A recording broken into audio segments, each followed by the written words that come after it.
Oh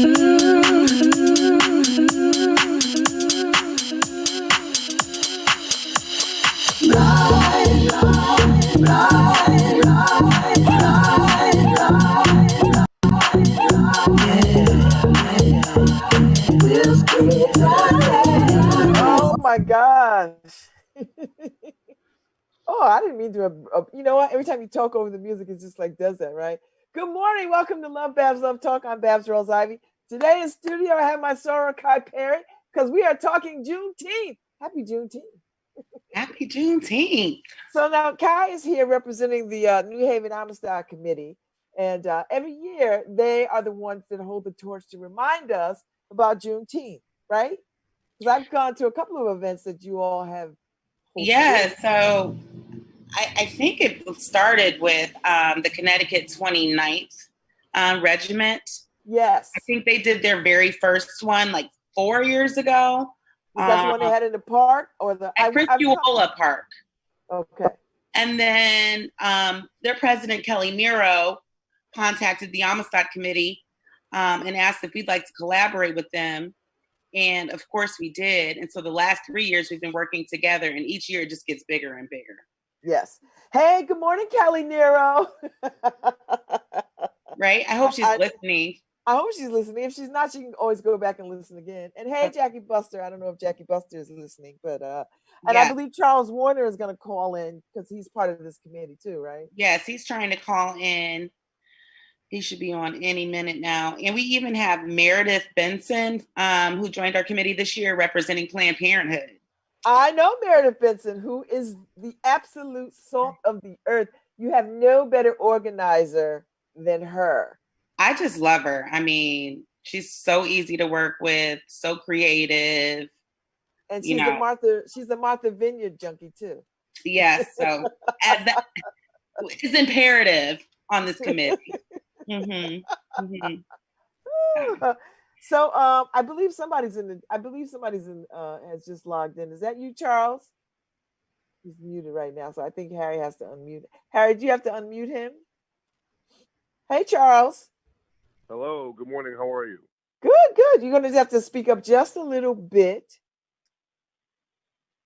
Okay. Can you hear me better? Yes.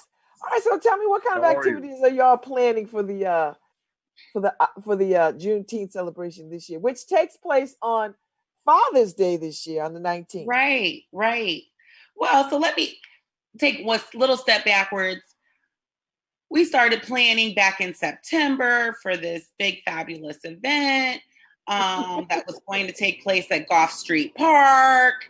And here comes March and the coronavirus.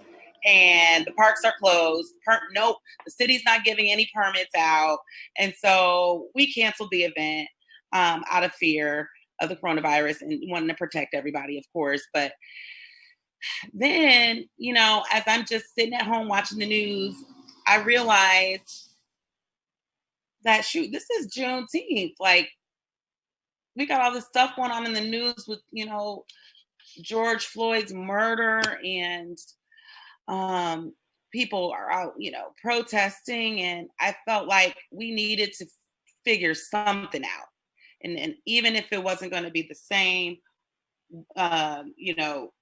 large scale event that we had planned, I called Kelly Miro and Meredith Benson and said, what can we do? What can we do? So we thought, let's just do something virtual. And then as restrictions started to lift, we said, okay, well, we can do something virtual and we can do something in person. So what we decided is that we are going to do a similar format that we've done in the past years, where we invite community organizations to set up tables and to give out resources to the community. We also decided that we still wanted to keep it on Father's Day and acknowledge fathers, particularly Black fathers, and the importance of Black fathers in our community.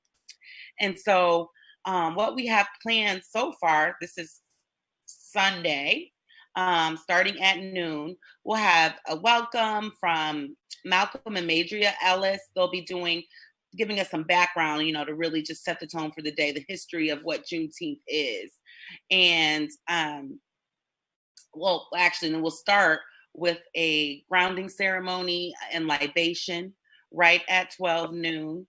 And after that, we'll have a series of speakers coming on that'll be interviewing with you, Babz Rawls-Ivy. Yes, I'm excited. Throughout the day.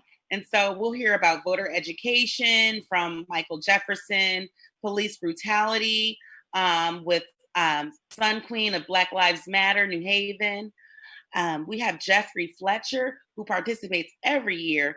He has his own historic collection of African-American artifacts and memorabilia. And this year he has a special special exhibit he wants to share with us called The Badge Beneath the Robe.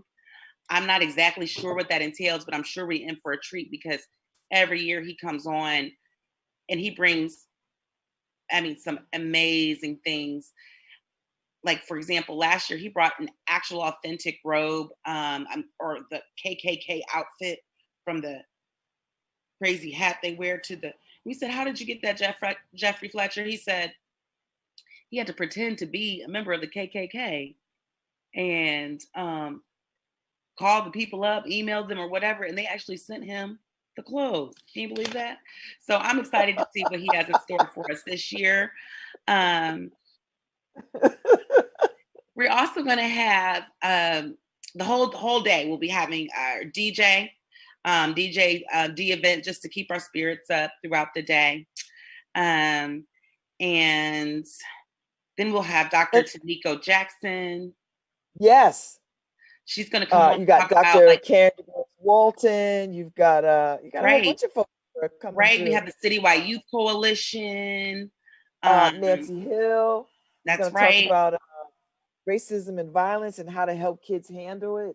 Yep, that's right. So it's going to be the Kiyama movement will be there to doing voter education. Will be there talking about with the Omega Psi Phi brothers. Right. All the NAACP is going to be there doing voter registration, and we'll have masks for every single person who comes and registers to vote.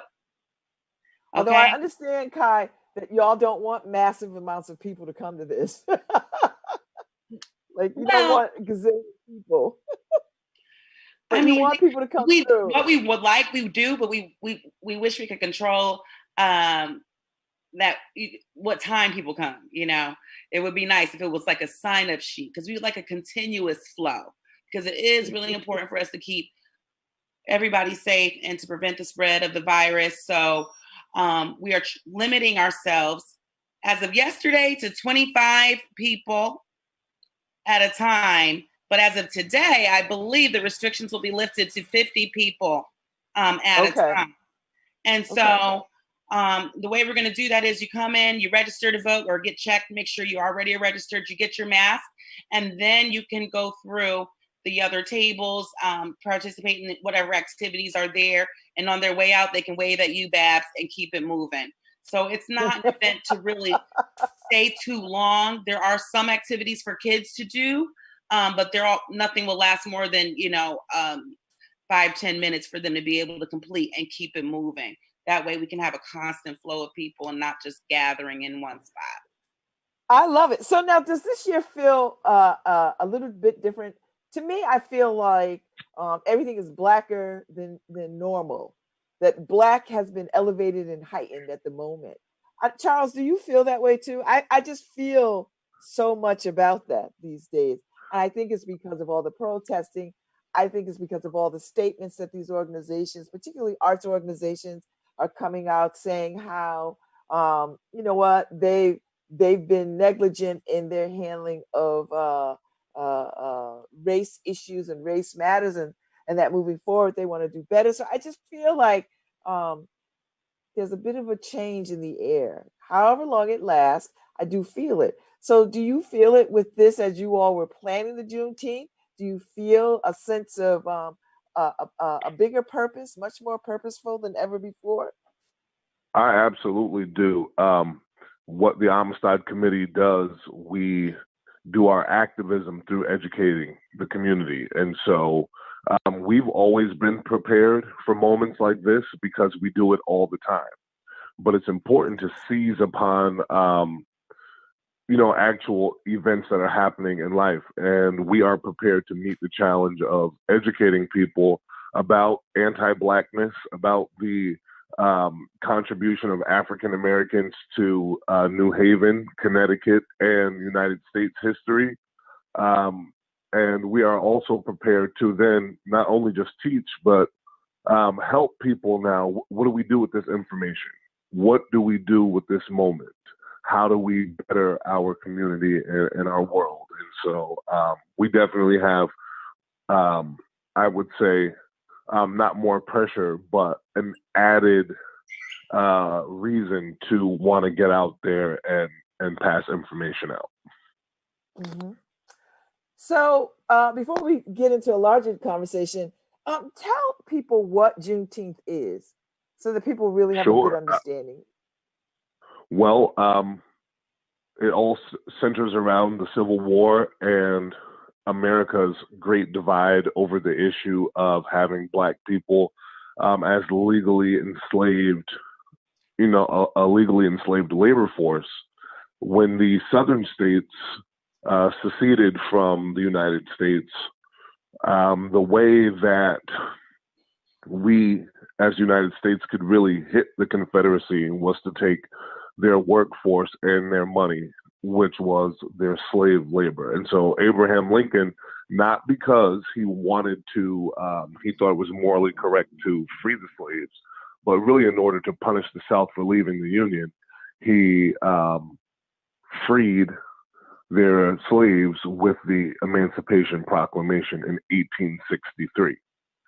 Now, it took 2 years, the actual end of the Civil War and the arrival of United States federal troops on Southern property, to actually make people let the slaves go.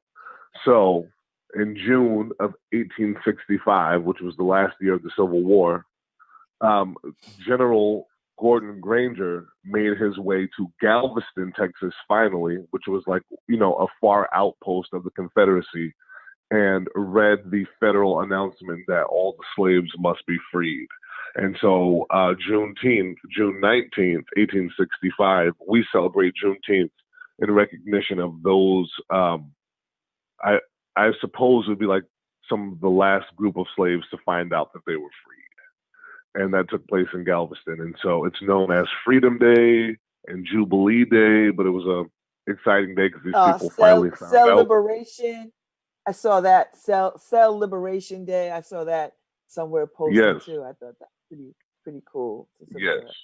So Charles Warner, everybody's not with Juneteenth. There's a couple of different camps who want to celebrate it, and then there are folks who absolutely do not want to celebrate it, which I find quite challenging. And this is a very uniquely African American holiday that we could sort of embrace and wrap our arms around. But not every Black person in America feels that way. Have you run up against some challenges around celebrating Juneteenth here or anywhere else?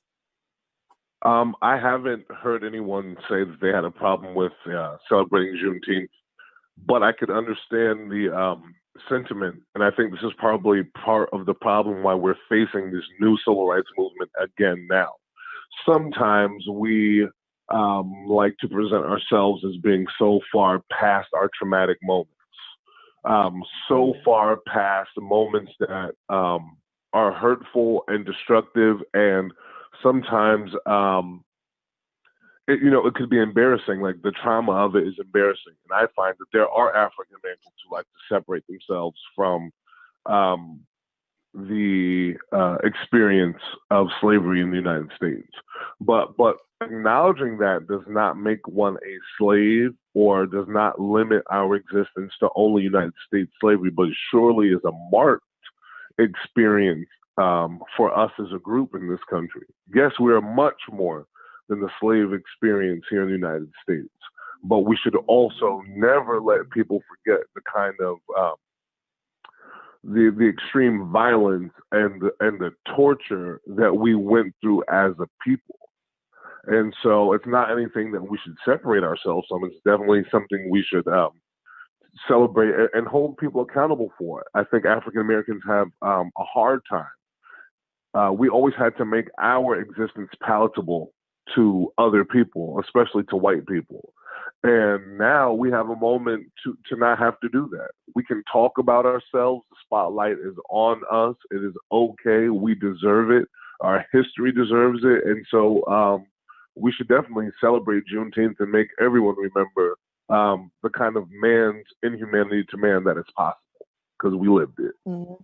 And, I want to add to that. My parents, they're both professors of African American history and literature. So, there's that. But they never let us celebrate the 4th of July growing up. They, my parents, from as early as I can remember, reminded me that, you weren't free. Yeah, we weren't free on the 4th of July. This isn't your Independence Day. So to me, and my dad every year talks about, who was it? Was it Frederick Douglass who said, "What to the slave is the 4th of July?" Yes. And every year, he posts that speech on his Facebook page, 88 years old, posting on Facebook. You better go ahead. But so to me, it's an opportunity to truly celebrate our independence. And so I just think it's so exciting. And I wish more people would get excited about that. Mm-hmm. Now in New Haven, which is our good fortune, we have 2 committees celebrating Juneteenth. We have a committee of Miss Haneen, and I am Africa. I think that's her. Yeah, I think that's the name. And they've been working very closely with the International Festival of Arts and Ideas. And last year, everybody was on the green last year, on the lower green, which was a lovely afternoon. I think for the last 2 international festivals, you were on the green. I think it's a wonderful idea, as I say to people, that we don't have to have one celebration, that there's room for all kinds of celebration. Yeah, and even on Friday, the Citywide Youth Coalition and Students for Educational Justice are doing a march to commemorate Juneteenth. So I think the more celebrations, the better. I think you're right. So I don't know what they're planning, but I know they've been doing some virtual activities, just like this, how we're doing this. Okay. They've been doing some virtual, because COVID has really disrupted all the activities from now until probably 1. You won't see anybody gathering in large numbers. So we are all trying to do our very best around how to carry on tradition in these COVID times. So talk a little bit about your challenges for planning this event and trying to pulling off this event in the midst of the ever-changing messages coming out of legislative leadership around protocols. Well, I just got an email this morning, with the city regarding the permit. So it is ongoing.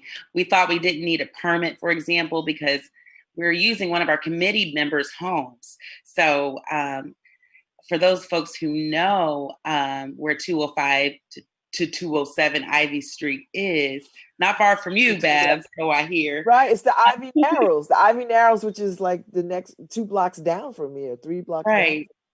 Well, which is a beautiful park. Well, a month ago when we first started, trying to get our committee back together and plan something, we really put all this together in a month's time. We weren't allowed to have permits, still were not being okayed by the city. And so Jackie Buster has this beautiful, I think she calls it a bird sanctuary. The Ivy Narrows Bird Sanctuary. Yes. And I've been fortunate enough to go over for other events. And we just thought, well, since we want to keep it smaller, let's just keep it intimate and do it right here, right here at home. And then and Ivy is right at the corner of Dixwell, where her yard begins. And so I just thought, wow, like right in the heart of Newhallville, like that's perfect. It's very beautiful space sitting right there on the corner before you even get to Bassett, or after you Yep. pass Bassett if you're coming from Hamden, or before you get to Bassett if you're coming from New Haven proper. Right. And I mean, you would never expect that to be right there. And it's just beautiful. I mean, the landscaping is gorgeous. And she has this beautiful pond, little lily pads on it. So And so we koi, there's koi in there. So right. Right. So we said, well, why not? Let's just do it right here. And then the city comes back and they said, well, they're afraid you're going to have too many people. So maybe we can get you Gough Street Park after all. We're like, oh no. Like, meanwhile, Jackie's been doing all this work to get her yard ready. So we said, no. We're going to keep it right here. So it's been a lot of back and forth around permits because it's not public property. We thought we didn't really need an official permit, but turns out you need a special permit for that. mm-hmm. It's been, more difficult planning because we have to meet over Zoom like everybody else. A lot of times we finally did meet together in person. But you know what? People have responded, even with short notice. These folks got back with us, and it seems like people are really excited to do something for Juneteenth. We were hesitant that we wouldn't be able to get a lot of organizations and speakers involved, but no, it's been quite the opposite. People are ready. I think to your point about just what's going on right now in society, people are blackety black, black Yes. right now. Everybody wants to help out, and so. I'm excited for it. I think we're going to have a wonderful event as long as the weather holds out. And it's from what, 12 to 4? 12 to 4. 12 to 4 at the Ivy Narrow Bird Habitat, 207 Right. Ivy Street. Right. It's right there in the corner. You cannot miss it. Although you would miss it if you weren't looking for it, because we'll have some signs out there. Property. Look for the red, black, and green pom-poms in the trees. So you should see us. It shouldn't be hard to miss. We'll have red, black, and green balloons, and there'll be some tents out there. So hopefully folks will not have a hard time finding us at all.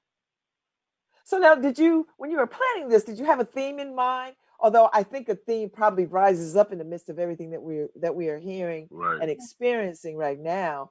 But when you were planning this, did you have an overarching theme for the day and how you wanted people to experience this year's Juneteenth?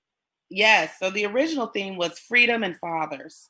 We knew we wanted to do something to celebrate the Black men and fathers in our community because, one, it was going to be on Father's Day. We thought Sunday was a good day. And I hear so many fathers say that they feel overlooked on Father's Day and that mothers get all the credit. And I thought, well, what a wonderful opportunity to come out and enjoy your fathers on this day. Give them something to do. And then obviously freedom, right? Because that's what Juneteenth is all about. But then we canceled the event and we re-put it back on. And so now we also have a very big focus on voter registration, getting out to vote, because everyone wants to know what they can do right now to address this racism in this country and to end police brutality. And I'm sure, we've heard it over and over again. One thing we can definitely do is to get out there and vote in that November election. Yes, so, we register people to vote, but most importantly, get people to vote.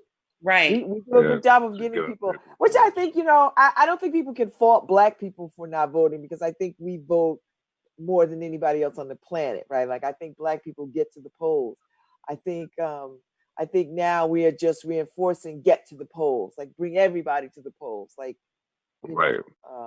I think we have to make an overwhelming showing, because really what's not being talked about enough, and maybe it is more since Stacey Abrams, but actual voter suppression, people going out of their way to prevent us from having our votes be counted. So it's not that we're apathetic and we're just home chilling on election day. You have active measures from the very highest offices of our government attempting to prevent us from having our votes count. So that's something else that we need to talk about, not demoralizing our own folks, but calling out people who, try to stop us from exercising our rights. I think you made a good point. Stacey is running around the country right now. I heard a talk the other night. I was invited to virtually in Los Angeles, where she talked about this very thing as she has launched a new book, talking about voter disenfranchisement and deliberate voter suppression. And so while we do vote in high numbers, there are forces that are deliberately trying to stop us from exercising what we have always done, get people to the polls. So when they move the polls from your neighborhoods or from where you're used to going to, and it takes you 5 hours to stand in line, like in Georgia, 5 hours. Right. And I tell you what, Charles, people in Georgia would not be worn down. They stood in those lines 5, 6, 7 hours and exercised their right to vote. And it was overwhelming the amount of people that showed up and stayed in those lines. And so their efforts failed in a way that they thought would, handicap these communities. But people just found a way to sort of get to the polls and can't. Just like, listen, I don't care if it takes 7 hours. I'm here for the duration. So I think it's that kind of awareness that has to be raised. That what do they say? If your vote didn't matter, they wouldn't work so hard to keep you from it. Right. Right. And that's why, Ms. Babz, that we keep talking about the education piece. We keep talking about the historical context of Juneteenth, what happened, who and why, because we're facing those same things right now. Our history is not just to be telling old stories. It's to give people a perspective to be able to view the present and design the future. We are experiencing a lot of what our early Black voters in this country experienced, working to get the vote, getting it legally, and then having, vigilante and terrorist groups prevent them from coming to the polls, having them, in some cases, actually hijack the democratically elected government and just taking it over. So we are experiencing that which our great-grandparents did. We're experiencing that which our grandparents and parents did in the civil rights movement of the 60s. So we just have to equip, our young people to see it and be able to call it out, because we've been there before. Mm-hmm. Mm-hmm. So what is the message that you want to take to young people for this day, for Juneteenth moving forward? What would you like to see happen, Kai? What do you want CY Youth Coalition to take away when they are marching on behalf of Juneteenth? What do you hope that they understand and can carry back to their peer groups? Well, I think young people right now are fed up, and rightfully so, with this status quo in America and our lack of action towards addressing racism, systemic racism. And I think they're fed up with old folks for not doing enough. And I am so inspired by their energy, their willingness to organize, how they really have a great ability at galvanizing the community and getting folks out there. But what I wish they would do a better job at is recognizing our history and our past, because I firmly believe that you're bound to make the same mistakes. I think a lot of young people, not necessarily the Citywide Youth Coalition, but I think a lot of young people from my work think this idea of marching and protesting and police brutality are new phenomenons. And I want them to understand that no. This is something that's been going on forever. But so I think we need to do better at our intergenerational collaboration, so that the young people can do the work that they do so well of galvanizing everybody and getting everybody excited and moving and not taking no for an answer. I love that about them.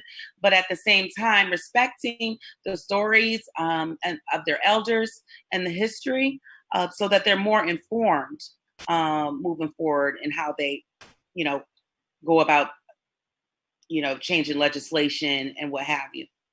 Mm-hmm, mm-hmm. Yeah. There seems to be a huge conversation, a lot of conversation around some of us old dogs stepping back and allowing these young folks to sort of lead the charge, and I have no problems with that. Me neither. I've been on the But streets a very long time. But Ms. Babz, the thing is, we don't need you to step back. What we need you to do is be in a position to train and mentor people to take over, partially with you, and then be there after you when you decide to say, now you've got it, you can do it. I think one of the biggest problems, especially in New Haven, is the lack of real mentorship with African Americans in positions of influence and power. And I don't mean just being role models. I mean actually taking a cadre of young people underneath you and showing them what you do, how you do it. Because we don't need young people just jumping out the window with energy and no focus, no skills.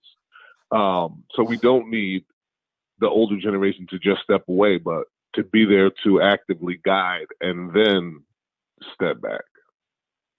I think you're right. Although I will say high five and many accolades to the NAACP youth group. I mean, they really have, over the last several years that I've known them, they have really taken some real leadership. I will say the same thing about the young people of Jack and Jill. They've taken on. I've seen them step up to the plate. So they are.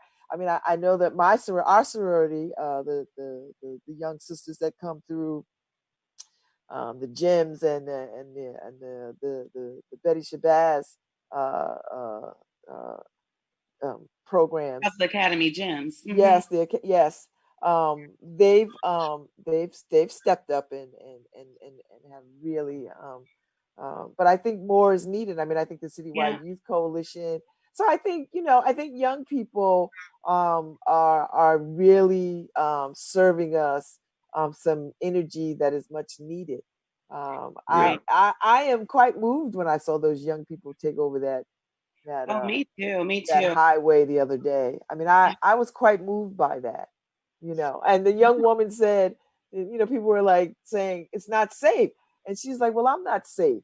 I'm not safe." Right. And I want you to see how real being unsafe is, and what better way to do that than to take over a highway of moving vehicles.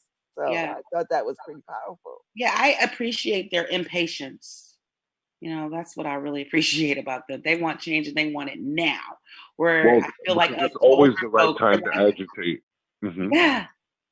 It's always the right time to agitate. Yes. It's always the right time to agitate for justice and for your legal rights. And so I appreciate that sort of insistence with the young people. What I really like is their ability to use technology and broadcast. They're making a really good use of social media and mass media, because that's what happened for Dr. King, when people could see on the television those the marchers on in Selma or wherever being attacked for just peacefully exercising their rights. It moved people, and I think the same thing has happened with social media. These young folks have really gotten the visuals of what's going on out. Yeah. And you know what? I wanted to tell you, Babz, too, about this program our partner organization is doing. Discovering Amistad, who owns and operates the ship Amistad. Yes. Well, which I enjoy. Yes. Well, we are, again, we thought we were running our summer leadership academy aboard the ship this summer, but we're now going to be offering a virtual Social Justice Leadership Academy for 2 weeks, starting July 13th through July 24th. and the applications are actually due on Friday. But the purpose of this program is to take high school juniors and sophomores, juniors, and seniors who are interested in making a difference in their community and give them these tools to organize, very similarly to how the young leaders are trained in Citywide Youth Coalition and Students for Educational Justice. But this program is statewide, and we've got even partners, students signing up from New York. I even got an application from a student in North Carolina the other day. Wow, so there are some benefits to this virtual stuff. We're able to broaden our reach in some ways. Right. They're going to have 2 weeks where they learn about the Amistad story, which is a wonderful example of how we can, wonderful example of how we can look at our past and, or look at, it's a rebellion, right? And that's sort of what we're going through right now, right? And how did they do this? How did the Amistad Africans come together and do that? And so we're taking the pieces of the Amistad story and connecting them to themes of social justice, like exploring their cultural identity, talking about systemic oppression, what have you. And then that second week, they are going to be assigned to first identify a social justice problem in their community. And then they're working in a small team to come up with a solution to that problem. And so I'm really excited to see what they're going to come up with. We're not going to tell them what to do. It's all going to be their ideas. And they're going to have 1 week to execute that plan. And anyway, I'm just really excited. And I hope more students sign up. They can go to the Discovering Amistad website to sign up if they're. It's just another gem in New Haven's cap that we have the Amistad.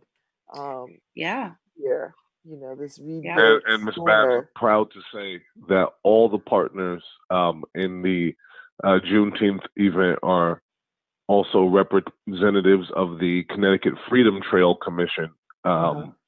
The Amistad Committee, the Colored 29th Infantry Group, and the Amistad Story and the Amistad Ship are all a part of Connecticut's Freedom Trail. And so it's nice to see them collaborating together to bring activities and awareness to the community. So again, the Juneteenth celebration this year is June 19th, Saturday, 12 to 4 at the Ivy Narrow. Sunday, June 21st. Is that the 21st? Mm-hmm. Oh, you know what? I don't know what day. June 19th is actual Juneteenth. You're on the right track. Yes. Friday is the actual day. Absolutely. June 19th is the actual Juneteenth day, commemorative day. The event, however, the celebratory event is Saturday the 21st. Sunday the 21st. Sunday the 21st from 12 to 4 at the Ivy Narrow Habitat, 207 Ivy Street, right there on the corner of Ivy and Dixwell. You cannot miss it. It's a beautiful fence. It sits right there on the corner, right there. Ivy from that place is a one-way street, so you can only go down it. And there's a whole host of activities going on. There'll be on-site voter registration with the NAACP, the New Haven chapter, the register to vote. You'll get a free Juneteenth face mask, which we all need face masks these days. Right. And there's a whole host of activities and conversations and memorabilia that you can look at and hear about. So this is really a day for education and reflection and not just celebration. Celebration, yes, but just the revisiting of a history that isn't often captured in history books. Yeah, and I think a lot of people have been asking about how to get involved. I don't know about you, Babz, but ever since, the George Floyd's murder, I've been bombarded with emails and text messages, a lot of them from my white friends, asking what can they do. And I think this is a great opportunity to figure that out, because we have all the leaders of the community, of the Black community, participating in this event. In one spot. In one spot, right? So if you're a young person, you want to get involved, you've got the youth organizations. If you're, an adult, you want to get involved with the NAACP or, what have you, you can come and get involved. And so I think that's the first step. Come meet the leaders of the Black community in New Haven. Yes. And there's quite a few of them. And I'm looking forward to the conversation I'm going to have with Dr. Karen Du Bois Walton. Where do we go from here? So that people understand that, we are not trying to be stuck in a narrative of what has happened, but that we will take what has happened and propel us into the future. That we will learn from whatever we need to learn from and chart a course for a better tomorrow for not only ourselves, but for our kids and their kids and their kids and their kids. So, last words before we leave, Charles Warner and Kai Perry. I would say to young people, to Black people, remember that we are special. We should wrap ourselves in Black pride, love who we are, and remember that our contribution to the development of this nation is at the very, very top. It's at the very bottom in terms of the information getting out and being shared and released, but the true contribution is at the very top. This country was built on our blood, sweat, tears. And so we should never be afraid, embarrassed, or feel like we're imposing when we represent our own interest. Amen. Kai? Well, I don't know how to top that, but I say this is a time to just get involved, get active. If you don't know how, this is the perfect opportunity to figure that out. Perfect opportunity to get educated on what's going on in our community, and really just celebrate and have a good time. I think this is a joyous occasion. This indicates our freedom as we know it. I think we have a long way to go, but Juneteenth was that step towards freedom. And so, we've been going through so much this past month and several weeks. I think this is time for us to celebrate our collective efforts and just enjoy and fellowship with one another. Well, I'm looking forward to it on Sunday, June 21st, 12 o'clock to 4 o'clock. I will be at the Ivy Narrow Bird Habitat, ready to talk to people and have good conversation. Oh, yeah. And you know what else, Babz? I don't think we said this. It's going to be streaming live on the New Haven Independence Facebook page. So live streaming it throughout the day. Yes. Right. So for those of you who aren't well, or just unable to come out, we still expect you to just tune in. Right. That's right. So thank you both. I look forward to seeing you all on Sunday. I think it'll be a wonderful day. Hopefully the weather will hold out and continue to hold out. Yeah. Thank you, Charles Warner, for joining us. Thank you, Sora Kai Perry. Thank you for having me. Thank you for having us, Babz. Appreciate it. Always good to see y'all. Harry, thank you very much. We're out. All right.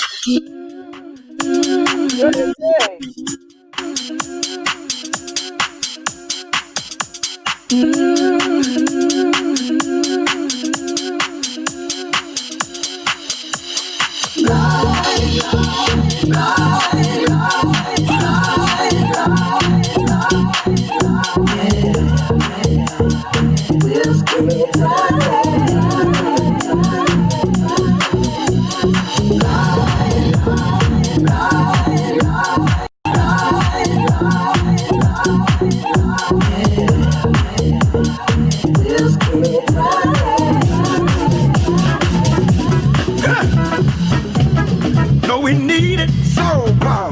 We got to have it so bad. No, we want it so bad. Got to have it so bad. Give it to me so bad. Hey! Need it so bad. Want it so bad. Got to have it so bad. I want to get on your skin.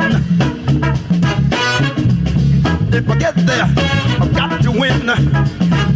We need some soul, come on and get some. And then you know where I'm coming from. Yeah. I may lay in the cut and go along.